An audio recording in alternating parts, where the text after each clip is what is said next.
Kaya, sa pagdating ng isang lingkod na magiging tanglaw ng mga bansa upang lahat sa daigdig ay maligtas. Ang unang pagbasa. Pagbasa mula sa aklat ni Propeta Isaías.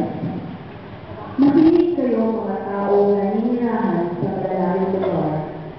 Pinili na ako ng Panginoon bago pa isilang at hinilang niya ako para siya'y paglikuran. Mga salita ko'y ginawa ng singkalan ng kaba. Siya ang aking lalagyan. Ginawa niya ako para matuloy sa palako na anumang oras ay handang itulad. Sinabi niya sa akin, Israel, ikaw ay itus ko sa pamamagitan mo, ako'y dadakulain ng mga tao. Ngunit ang tungkol ko, ako ay nabigo sa aking pagsisikap, hindi nagtagumpay, gawin ipinus ko ang aking lakas.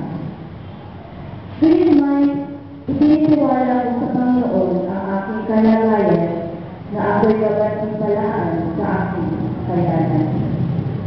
Bago pa ako ipanganak ay hinilang na ang Panginoon. Pinili niya ako para maging lingkod upang ipunin ang langalan ng mga Israelita at sila'y ibalik sa bayang Israel.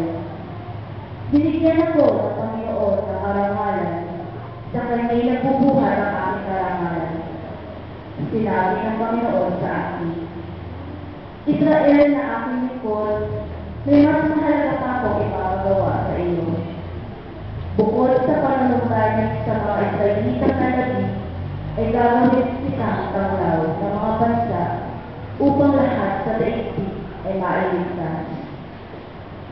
Ang salita ng Diyos. Salamat sa Diyos.